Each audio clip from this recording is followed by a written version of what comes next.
500 company come here in New Orleans and says, New Orleans, here's 1,000 good paying jobs. These kids can't perform. That is the reality. And we have to pull out of the societal denial. I do not blame the children.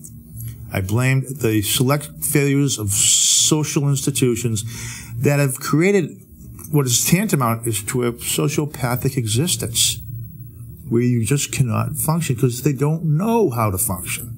So it's our intent with our partners to reverse this trend. It's going to take time.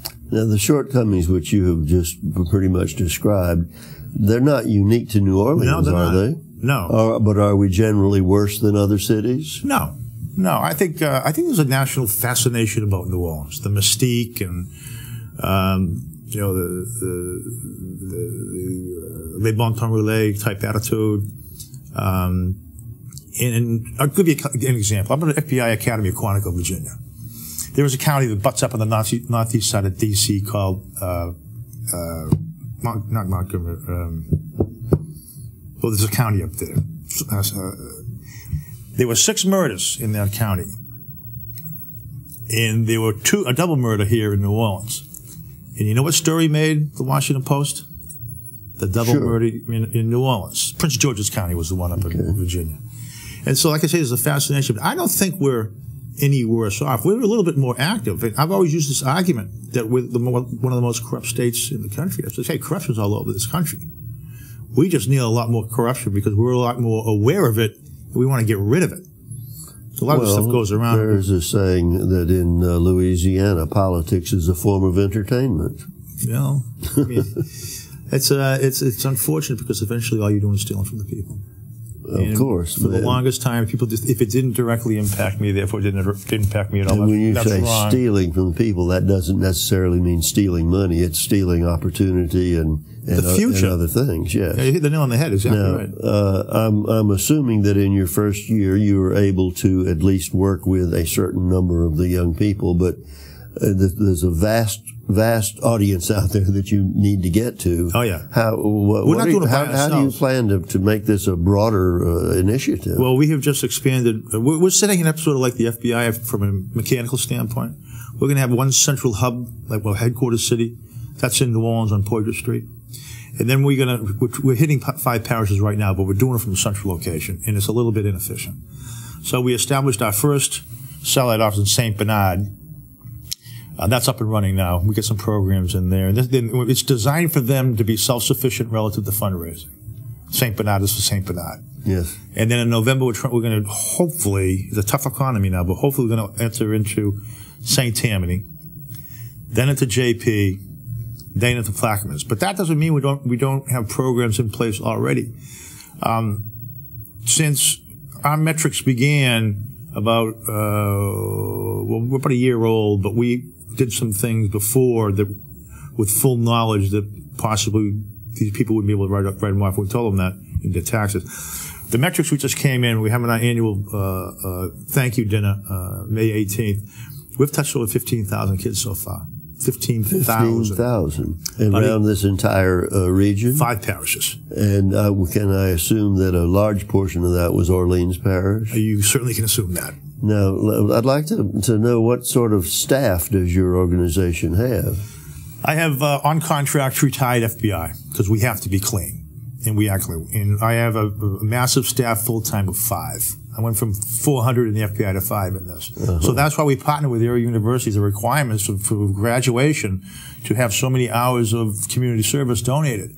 We take advantage of that. So we work with every university. Case in point, we believe in reading.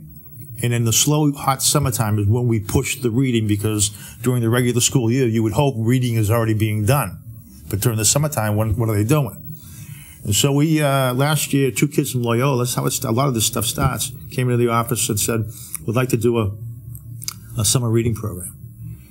And I said, well, how do you want to do it? I said, we don't know. It's so beautiful. So we went over to Lindy Boggs Center for Literacy over Loyola, got some ideas. And I called a buddy of mine, Irvin Mayfield, who's on our board. Yes. And in his capacity as chair of the New Orleans Library Board, he agreed to have the libraries be drop-off points. And we only had 3 weeks to build this. We wanted to kick it off on June 1st because we wanted to enter July 2nd, which was National Literacy Day. And we're doing a lot of the TV stuff on the radio and getting all the word out and everything. And what we want to do was pre-K to middle school, books be dropped off the libraries to get to the pre-existing reading programs in the city for the poor, like STARE. Yes. And give them a windfall of books. It was like the classic when you were in college, you were throwing a house party and you were afraid nobody would show up. The same thing with the book fair. We were afraid that we'd have a book drive and no books. And so I went to Urban. I said, what do you think for our first time out, Urban? It's the threshold of success. So we can call it success. He says, 400 books. I said, okay. We got 4,800 in 1 month. Wow. Now, these books will stay in the pre-existing reading programs. They don't go home. On the heels of that, we have partnered with Scholastic Books, which is the national bookseller for elementary schools, and Clear Channel Radio over here on Howard Avenue. Yes. And we have book fairs to coincide with open house in elementary schools, 32 of them. And what we do is we buy these books below cost. And there's we sponsor 3 schools. And what goes on is that Scholastic brings in these books for sale in these bookshelves, and the kids get fake money. And that's what our funding is. And the parents can't be involved. They can watch, but they can't be involved. The kid has to go. It's the first time in his life he's buying something. Mm-hmm. You know, these are we're talking 3rd, 4th, 5th graders. And he's looking around. He's seeing how much the bill he has in his hand. He says, "Should I get one of these books, which is fairly expensive, or 2 of the cheap ones over here?" And I'm telling you, when these kids bought these books, you thought they had the Holy Grail. We wouldn't even let go of them. And how did you bring these kids to where the books were available? We brought the books to the schools. It was during school sessions, or during open house. Each elementary school has an open house. Okay, the parents so come in that was with the part of the open house, and they meet the principal and the teachers, and they get a tour and all that stuff. And at the end, we had the book fair, and it was a smash success. We're going to do it again. Do you have any kind of follow-up to see whether these kids read the books? Metrics, yes. We do have metrics in place designed. Classic example, Club Lead. Club Lead is with Holy Cross College. You'll see this theme again.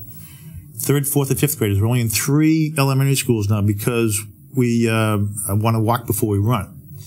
And 2 PhD professors of Holy Cross have put together a group of counselors whereby we identify through the school, through their counseling and the teachers, 3rd, 4th, and 5th graders with natural leadership skills.